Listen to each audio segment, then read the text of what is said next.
Good morning students. आज हम दूसरी इकाई की पहली जो कविता है कह कबीराय उसका स्वाध्याय करेंगे। कविता का वाचन और स्पष्टीकरण तो आपने देखा ही है, तो चलिए अभी हम स्वाध्याय की ओर जाते हैं।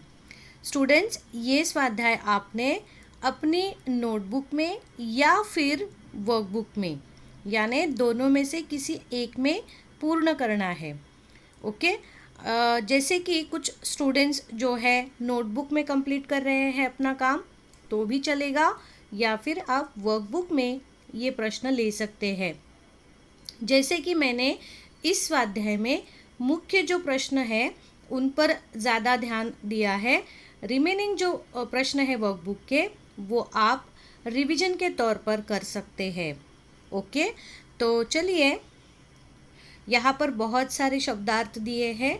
ज़रूरी है क्योंकि कविता जो है समझने के लिए थोड़ी सी डिफ़िकल्ट थी मेरे ख्याल से, तो इसलिए सरल अर्थ समझने के लिए आपको उनके शब्दार्थ पर ध्यान देना ही पड़ेगा। तो ये शब्दार्थ आपने लिखने ज़रूरी है, तो लिख लेना है आपने। जो प्रश्नों के यहाँ पर नंबर है मैंने जानबूझकर नहीं दिए हैं ताकि जो वर्कबुक में है, क्योंकि नए वर्कबुक मिले हैं और तो उनका क्रमांक और पुराने वर्कबुक का क्रमांक थोड़ा अलग है, तो आप मुख्य प्रश्नों को देखकर उन्हें कंप्लीट कर सकते हैं। तो इसलिए मैंने प्रश्नों का क्रमांक नहीं दिया है, ये थोड़ा आपने ध्यान रखना है। निम्नलिखित पद्यांश कुंडलियाँ पढ़कर सूचनाओं के अनुसार कृतियाँ कीजिए। कुंडली में बताया गया है इसका महत्व। इन दोनों का रंग एक जैसा है, तो गुणों का महत्व बताया गया है। और रंग जो है कोकिला यानी कोयल, कागा यानी कौवा, ये दोनों का रंग एक जैसा है। आप यहाँ पर कोयल भी लिख सकते हैं या कौवा जो है कागा के शब्द के लिए वो भी आप दे सकते हैं। कोई शब्द के लिए कौन सा शब्द प्रयुक्त है? प्रयुक्त है मतलब आया हुआ है, तो कोई। अभी देखिएगा, ऐसा अगर प्रश्न आपको एग्जाम में आया तो शब्दार्थ काम में आएंगे, क्योंकि शब्दार्थ में हमने ये शब्द ज़रूर लिया हुआ है। तो ज़रूरी नहीं है कि कोई शब्द ही पूछा जाएगा, कोई दूसरा शब्द भी पूछ सकते हैं, तो इसलिए वो आपने लिखने हैं।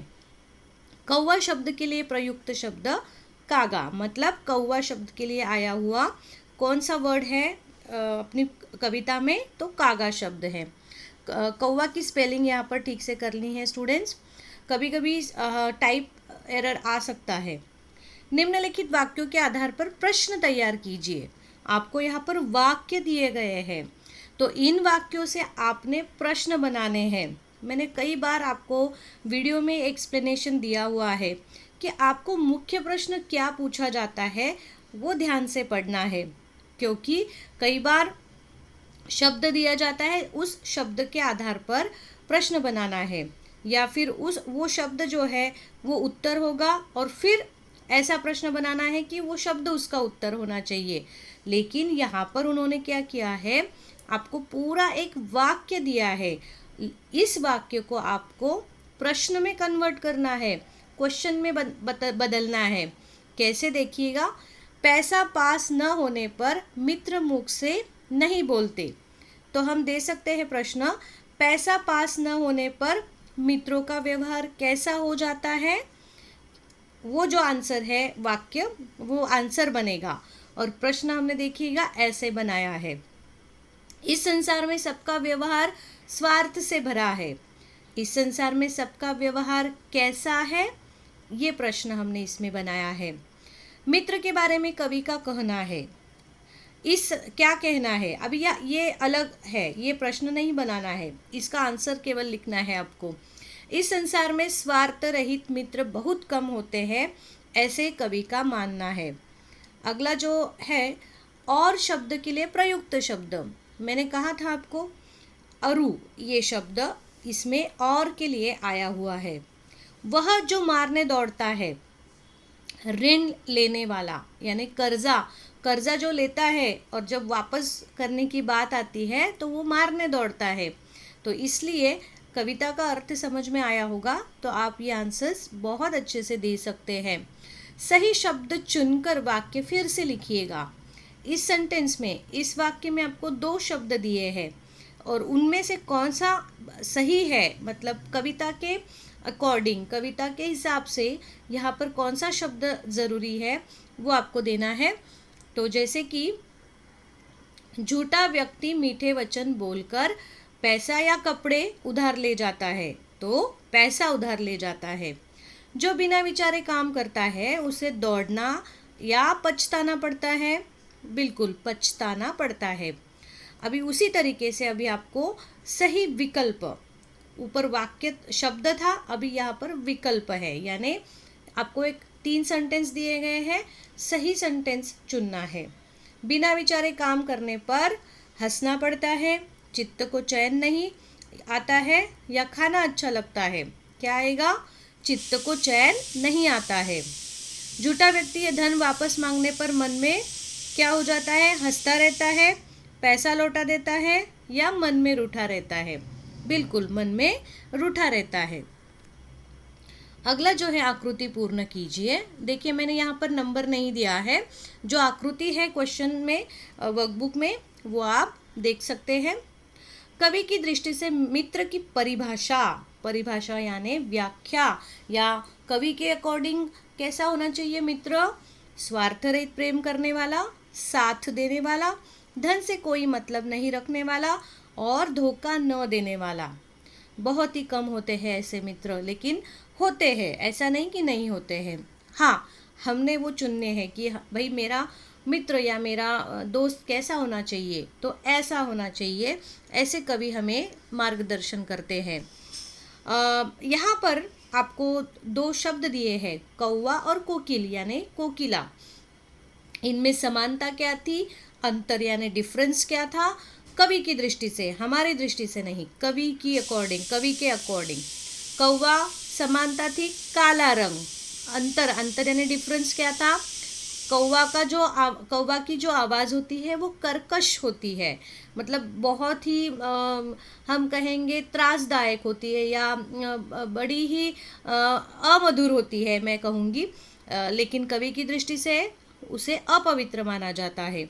कोकिल जो है वो भी काले रंग की है, पर उसका जो स्वर है मधुर है और कवि की दृष्टि से वो सुहावनी है, सुंदर है। तो ये जो है बच्चों, ये टेबल कभी कभी आपको 2 अंकों के लिए आता है, ये आप ध्यान में रखिएगा। अगला जो प्रश्न है, आकृति पूर्ण कीजिए वापस से। बिना सोचे काम करने के परिणाम क्या होते हैं? क्या परिणाम होंगे? काम बिगड़ जाता है, जग में हंसी होती है, किसी भी काम में मन नहीं लगता है और हमें पछताना पड़ता है अगर हमने बिना सोचे कोई काम किया तो। और अगला जो प्रश्न है, ऋण लेते समय मीठे वचन बोलना, झूठ बोलना। ऋण लेते समय यानी कर्जा लेते समय व्यक्ति क्या करता है? एक तो वो झूठ बोलता है और मीठी मीठी बातें करके हमसे पैसा उधार ले जाता है। और ऋण लौटाते समय वो क्या करता है? जी हाँ, ऋण लौटाते समय वो मारने दौड़ता है या फिर कागजों को झूठा बताता है। तो इसलिए आपने ये ध्यान रखना है कि ये ऋण लेते समय और लौटाते समय क्या करना है। ओके, अगला जो प्रश्न है वो हम देखेंगे। आकृति पूर्ण कीजिए। कवि के अनुसार बीती बातों को भुलाकर आगे के बारे में हमने सोचना चाहिए। जी हाँ, हम वही बातें लेकर बैठेंगे तो आगे नहीं बढ़ पाएंगे। इसलिए बीती बातें यानी हो चुका हुआ जो इंसिडेंट है, जो बात है, उसे भूलकर आगे बढ़ना है। कुंडली में बताया गया है इसका महत्व, परोपकार का महत्व, दूसरों की भलाई करना, दूसरों की अच्छाई करना। दान देने से कम नहीं होता, क्या? धन कम नहीं होता है। वाक्यों के आधार पर ऐसे प्रश्न बनाइए। देखिए वापस से वैसा ही आपको प्रश्न दिया है। मेरे ख्याल से कुंडलियों में आपको ये इंट्रोड्यूस किया गया है ऐसे टाइप के प्रश्न, तो परीक्षा के लिए ये अपेक्षित है 2 अंकों के लिए। कुंडली से हमें प्रेरणा मिलती है कि हमें बीती बातें भुला देनी चाहिए। हाँ, कुंडली से हमें क्या प्रेरणा मिलती है, ये प्रश्न हमें इससे बना सकते हैं। जो बिना विचारे काम करता है उसे पछताना पड़ता है। जो बिना विचारे काम करता है उसे क्या करना पड़ता है? यहाँ पर प्रश्न चिन्ह चाहिए था, टाइप एरर समझिएगा, तो प्रश्न चिन्ह देना ज़रूरी है। लेकिन नाव में पानी भर जाने पर दोनों हाथों से उसे फेंकना चाहिए। नाव में पानी भर जाने पर क्या करना चाहिए, ये प्रश्न हमने इसमें बनाना है। स्टूडेंट्स, ऐसे टाइप के जो प्रश्न हैं ये आपको राइटिंग स्किल में या रचना विभाग में भी काम आ सकते हैं, यानी आपकी प्रैक्टिस हो सकती है। क्योंकि रचना विभाग में हमें कुल 4 अंकों के लिए ऐसा गद्य आकलन दिया जाता है जिसके आधार पर हमें प्रश्न बनाने हैं। तो इस पर अगर आप ध्यान देंगे तो देखिएगा प्रश्न कैसे बनता है, सिंपल सेंटेंस को लेकर उसे प्रश्न में कैसे कन्वर्ट करना है, इसे हमें पता चलेगा। बड़ों का कथन है कि धनी लोगों को अपना आचरण उचित रखना चाहिए।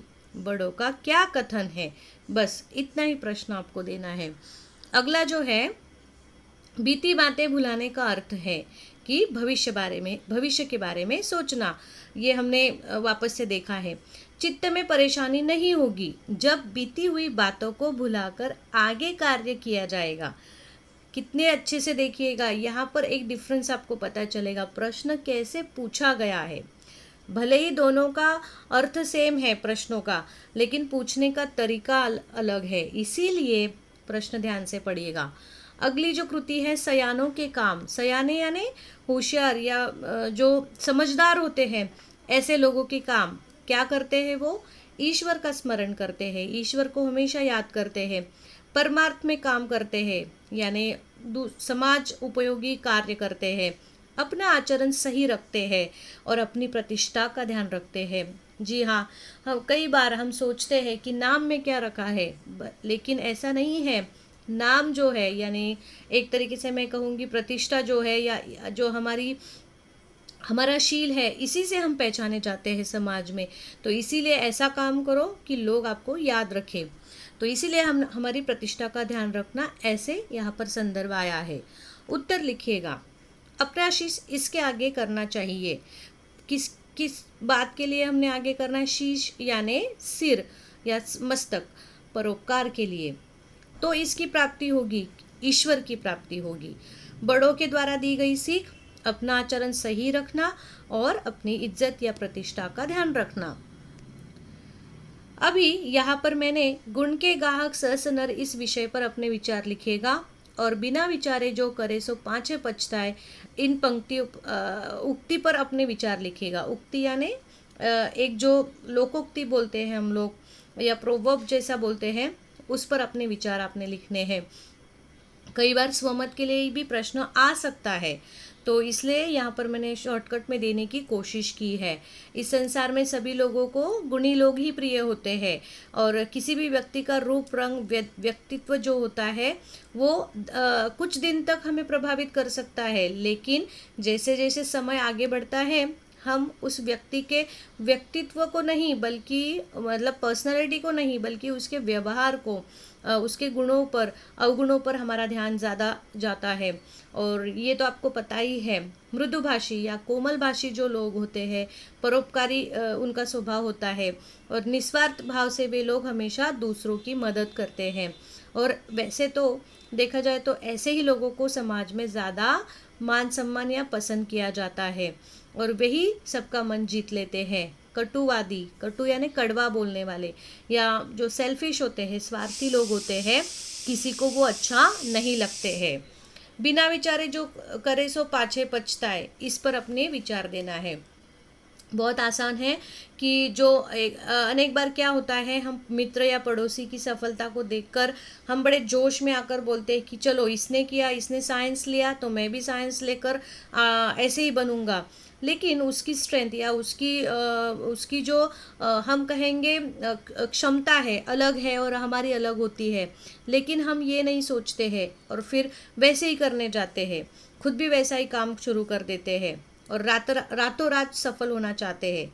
ये रातों रात सफल होने के लिए मैं कहूँगी, जैसे हम फिल्म स्टार को ऑब्जर्व करते हैं और हमें लगता है कि चलो इनके जैसा हम भी हीरो बन जाएंगे, और रातों रात या फिर क्रिकेटर्स को देखकर, लेकिन ऐसा नहीं होता है स्टूडेंट्स। आपको अपनी क्षमता को पहचानना है, और इसीलिए हमेशा ध्यान में रखिएगा, कॉपी करने नहीं जाइएगा, जो आप हो उसी को साबित कीजिएगा। परिणाम स्वरूप मिली जो असफलता होती है फिर वो हमें निराशा देती है, निराशा के गर्त में बेचती है। इसीलिए हमेशा जो भी काम आप करने जा रहे हो उसे बड़ी अच्छी तरीके से सोच विचार कर उसकी योजना बनानी चाहिए। इसीलिए मैं बार बार ये कहना चाहती थी। तो ये प्रश्न आपने लिखने हैं।